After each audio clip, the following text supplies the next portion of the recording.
Ladies and gentlemen, Paul Leslie presents. And now your host, Paul Leslie. Ladies and gentlemen, it is my pleasure to introduce this man, Grammy Award-winning Steve Jordan. Pleasure to be here, Paul. How do you define Steve Jordan? I guess, that's a good question. Somebody who's passionate about music and life in general. Very fortunate individual. A person who doesn't take anything for granted, I guess. I hope that kind of shows in the work that we do. If we could go back in the Jordan household, when you were growing up, what would we see? We would see, first of all, two amazing parents that I owe everything to. My mother, Gloria Lorraine Jordan, a musical person, incredible homemaker, and later educator, and she got a master's degree in gerontology later on, and just a very active, determined, supportive, wonderful person. And then my father, Horace Rudine Jordan, who is an architect, who worked for the city of New York, and a very driven by work ethic, a very strong work ethic, and once again, very supportive. He used to drive me around to gigs, and kind of nothing like having an architect be a roadie. An amazing guy. The two of them together were so dynamic, elegant, fantastic, that it was incredible to grow up in that household. And I had a younger sister who was very talented as well. It was pretty cool. Pretty cool. We grew up in the Bronx, the Northeast Bronx. At that time, it was kind of a pretty cool melting pot, different cultures, and it was an exciting time. Music was always playing in the house, whether it was pop music or, in a particular case, my father being a jazz fanatic, there was always Miles Davis being heard in the house, and then also, the Beatles and Motown and Stax and stuff, so James Brown and Sly and the Family Stone. So there was a lot of music being played, and my father had a wonderful sound system, and we just really, really appreciated that type of stuff in that era, the civil rights era, that kind of thing. Can you remember the first album that you bought with your own money? The first album that I ever owned was still one of my favorite albums. It was Peter Gunn by Henry Mancini. That is still one of the greatest recordings, in my opinion, ever made. And it's kind of a beacon for me when I do musical directorialships, when I'm working, doing the Emmys with Don Mischer or Kennedy Center or anything like that. I always have that in the back of my mind. Henry Mancini's work, Quincy Jones's work, that kind of stuff. The first single I ever owned was, I think, Yakety Yak by the Coasters, which was one of my favorite. Charlie Brown and Yakety Yak were two of my favorite records as a kid. And I started collecting records very, very young. I think at the age of 2 or 3, I started getting 45s. My parents would buy me stuff, and according to them, I knew how to operate not only the record player, but also I knew what records I was putting on before I could read. Now, I think the reason why is because I kind of have kind of this kind of photographic memory kind of thing. And, of course, labels at that time are very easily recognizable. And I guess even you could tell by the font because they had the fonts on certain tunes. So I think that's how I was able to recognize, okay, even though it was a Motown label, I could tell if it was a Four Tops record that I wanted to play or a Supremes record I wanted to play or something like that. I think that's how that came about. But I just was banging on pots and pans from a very early age and listening to records. You said banging on pots and pans. So were you pretty much always a drummer? Yes, that was definitely the first, that's the anchor to everything that I do. Even when I stopped playing for a while and started playing other instruments, when I came back to really devoting myself to the drums, I got an even deeper appreciation of the drums. My father told me, I guess when I was about 7 years old, 7 or 8 years old, he said, if you learn how to play Art Blakey's Blues March, you'll be able to navigate all types of drumming in different styles. And even though he wasn't a musician, everybody thought he was a musician. And he had a very keen sense of what was important in music or what touched people in music. And he was right, because that particular piece of music, obviously Art Blakey swung like no other person swung, so you know it was swinging. But his technique, his hands, so to speak, were fluid, not over-technical, just really steady and played extremely melodic. It wasn't just all based on technique, so he had the perfect combination. And so take us back. What was it like as a very young man, meeting Stevie Wonder and also being a part of his band? First of all, let me just clarify. I never was in Stevie Wonder's band, but I got a chance to hang out with Stevie Wonder. It's a long story. I'll try to make it as short as possible. During Songs in the Key of Life, going into The Secret Life of Plant, he was auditioning drummers, and there was a drummer that played on the Songs in the Key of Life besides himself, named Raymond Pounds. For some reason, they were auditioning other drummers to see if they could get somebody to replace Raymond, even though Raymond played great, and I really didn't understand it to this day. But at any rate, they were auditioning people from all over the country. I met a lot of people. I was still in high school. I was working at the percussion cage at Bill's Music, Bill's Rentals, which used to be prior to Studio Instrument Rentals. That was the place. So anyway, I'm hanging out, working in the percussion cage. Bill, who was a wonderful gentleman, tried to get me an audition, but I was too young, so I wasn't able to audition. But I met a lot of people, and to make a long story short, at the end of the audition, Raymond retained his job, but then they let me jam. They let me play with Stevie. And at the time, fusion music was really at its apex. And so, like the Hymn of the Seventh Galaxy by Return to Forever, Chick Corea, Mahavishnu, John McLaughlin and Billy Cobham, and Weather Report, stuff like that, and some stuff that Herbie Hancock was doing. All that stuff was on Stevie's fingertips, so to speak, and mine as well. So I got a chance to play We Jammed, and he went into like this Return to Forever tune, which I knew like the back of my hand. He was shocked, and everybody was like, whoa. So even though I didn't get the job, I became like a little mascot. They let me hang out with them. So they were going into the studio. They were at the Hit Factory, and they let me hang out. And it was like being Cinderella. I was living in the Bronx, didn't have any money or anything, just enough to take the subway in. And I'd be hanging out with Stevie Wonder and the band, Wonder Love, which at the time, Nathan Watts had joined the band, who's still his musical director on bass. Michael Cimbello was on guitar. It was just an amazing situation. Greg Fillinganes had just joined. I was in the room when Stevie Wonder, Fillinganes was introduced to Stevie Wonder. Just an amazing situation. So I'd be hanging out with Stevie Wonder and the band in the studio, watching studio technique, and just, I'm a kid, I'm in the studio, this is incredible, it's like, it's a dream. And then I'd get on the train, the subway home, and get home. It was truly a Cinderella type of situation. From that moment on, I knew exactly what I wanted to do with my life. Stevie Wonder was an incredible human being, and so sweet to me that it was just crazy. I couldn't believe it. I have deep love and respect for him. So that was when I knew exactly what I wanted to do. So the very first session I ended up recording was with a guy who used to play with Stevie Wonder named Danny Moraus, who was a tenor sax player. My first session was at Electric Lady Studios, Studio B, and the band was Nathan Watts on bass, Carlo Dalamar on guitar from David Bowie's fame, who co-wrote the song Fame, and Michael Cimbello on guitar as well. So it was half of Stevie's band plus Carlos and myself. And so I think that's where the whole thing about me playing in Stevie's band came up. That's a clarification of that story. Yes, I was very much involved with them, but I was never really an official band member. What about playing in the Saturday Night Live band? How did that come about? That came about, I was starting to get some calls. I was the second or third call. Well, all the musicians in New York are incredible, and so the A-team was like Steve Gadd, Rick Marotta, Chris Parker, these guys. And I was just coming up, starting to get some jobs when these guys couldn't make it. I'd get to be subbing for these guys. And there was a snowstorm in New York back in the late 70s that really crippled the city. And some of these guys lived out of town, and I lived in Chelsea. So this is when the studio scene was just bursting with work. You could do 6-7 sessions a day if you were lucky. It was really incredible combination of actual records and commercials, which we call jingles. During the storm, I was able to really do a lot of work because a lot of the guys who lived out of town couldn't make it in. And I got to play, and a lot of people liked what I was doing.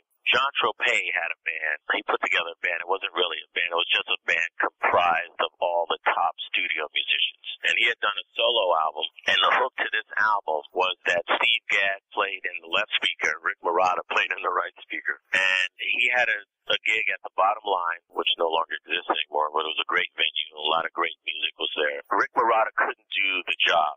So I was recommended because a lot of these guys that said, well, this kid is pretty good. You should check him out, see what had a rehearsal at Carol's Music. I'll never forget it, where I'm playing opposite Steve Gadd, who's a hero of mine, and I could hardly hold the sticks. It was a disaster. The rehearsal was an absolute disaster. And I thought, oh my God, I was just so nervous.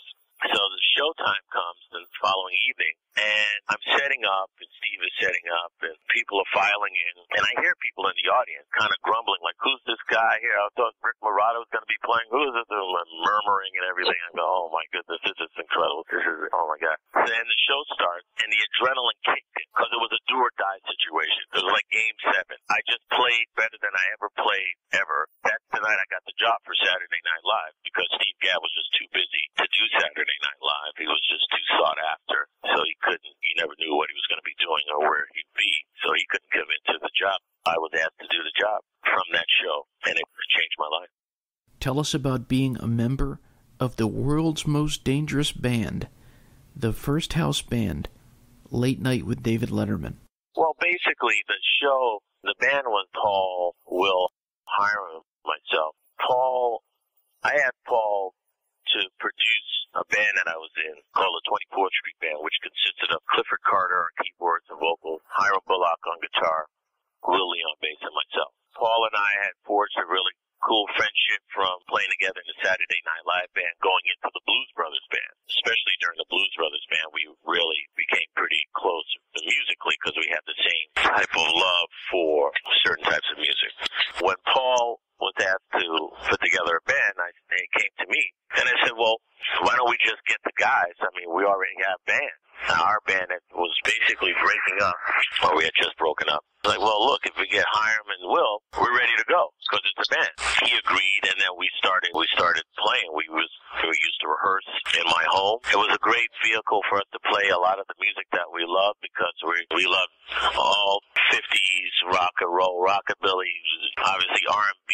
So we just picked our favorite tunes, basically. We hit the ground running because we were already primed. Like I said, the three of us had played before together on a regular basis. Hiram was a phenomenal guitar player, as we know. Will Lee, virtuoso, not only bass player, but an all-around musician. Paul and I had worked together, like I said. So we had a thing, our musical dialogue was at a very high level. We became kind of the focal point of the show because people were just blown away by the band from the very first episode. In fact, one of the great things about being so visible at the time was that there was never there had never been a four-piece band on television every night before. That's the first time that was ever done. So that was great. We received a mailgram from the great Tony Williams on the day after our first show congratulating us, and I thought, well, there you have it, because Tony Williams is my hero. Well, that was an incredible acknowledgement from somebody who was beacon. I mean, he set the tone for me individually as a musician. He was playing with Miles when he was 17. So my goal was to do something really of a high level by the time I reached 17.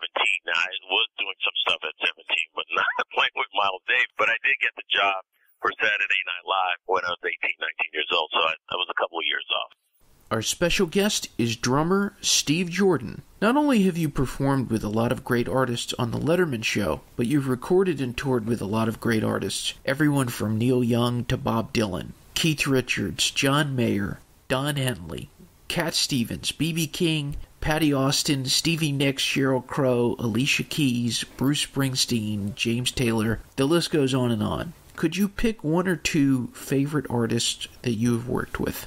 Well, playing with Neil Young was pretty amazing because I got a chance to not only play with him in the studio at a very critical time in his career, but we also, during the making of Landing on Water, we lived together for a week or two off and on. So one night, he had a place in Malibu and we'd go out there. And one night I found myself sitting down writing a song with Neil Young, and I couldn't believe it. I'm sitting, we're sitting in the living room, and I got an acoustic guitar, and he's got a guitar, and I'm like, holy cow, like, I'm writing this song with Neil Young. This is insane.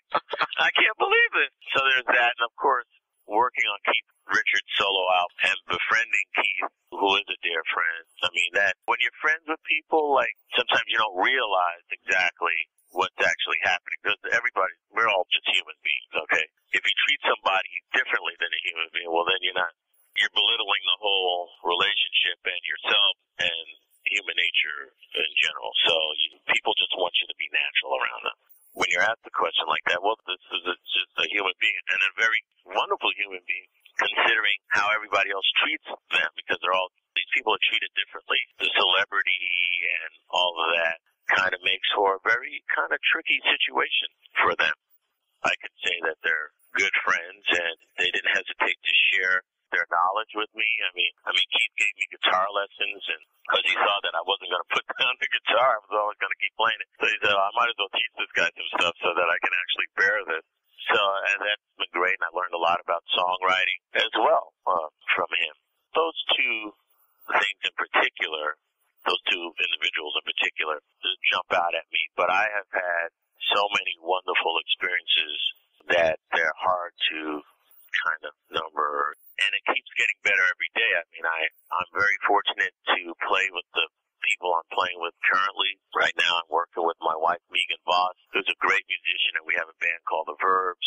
We're both classically trained musicians, and of course she had a couple of girl bands back in the day, the Pop Tarts and the Antoinettes, and she was like the queen of CBGBs for a while there. And I always wanted to get a band in the CBGBs, and I could never get one to actually get in there. Could never put one together. So we have that kind of thing where she's done stuff that I've wanted to do, and vice versa. So now that we're playing together, it's a really incredible experience for me. And I also get the chance to work with people like John Mayer and Alicia Keys and Beyonce, and just this new crop of great musicians. What is John Mayer like to write with? I know you've written a couple of songs with him.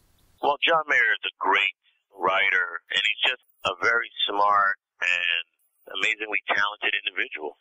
And we've become good friends as well, which is really the main thing. It's about chemistry with a musician, or with anybody, not just a musician, obviously. But he's very savvy, and he's very keen on what is important about his music, his product, his brand. So the writing that we've done together is different. Every collaboration is different. The way that I collaborate with John is more like it comes out of what we call a free play, where we just play some stuff, basically like jamming, and we come up with some stuff, and then we'll come up with some music, and then he'll take the track or whatever and then write some lyrics over. As opposed to when I'm writing with Keith Richards, it'll be more of a collaboration where we not only come up with the music together, but then we'll write lyrics together. Or kind of with Megan, it's kind of a combination of that.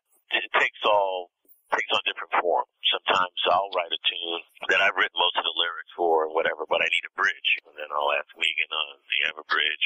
Or I've written with some great writers like Danny Korchmar, who's a great legendary guitarist, but legendary producer and writer. Great, great writer. I've learned a lot of stuff about writing from him. So I've been very fortunate to be around a lot of great writers. Working on Devils and Dust with Bruce Springsteen, before I played a single track, he gave me the book of the lyrics, every lyric of Devils and Dust, before I played a note. And he thought it was important for me to read the lyrics to the whole album before I played on it, which is very, very, very smart. And it gave me insight into what he was thinking and what his mindset was before we started recording. It was great. A lot of people have different ways of doing things, and I've been fortunate to be around a lot of different styles. My last question is open-ended. What would you, Steve Jordan, like to say to anyone who's listening to this interview? I like to say for everyone to stay positive. There are a lot of things out there that can lead you to think otherwise, but we're living in a very fascinating point in time here. We can continue to go forward and focus on the things that will make this society of ours better, but the choice is ours. There are a lot of things that make people think smaller than they have to. We really go back to the mode of thought of helping one another and not being as selfish as we have become. The world will be a better place. I'm very fortunate and blessed to be a musician, because music is a universal language.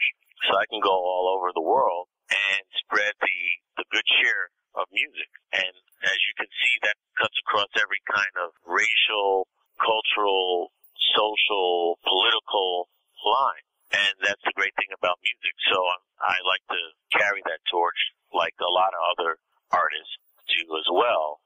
For musicians and artists, that's our job. Our job is to carry that torch and to pass on goodwill. And so that's that's what I like to do, and I'd like to do that more often.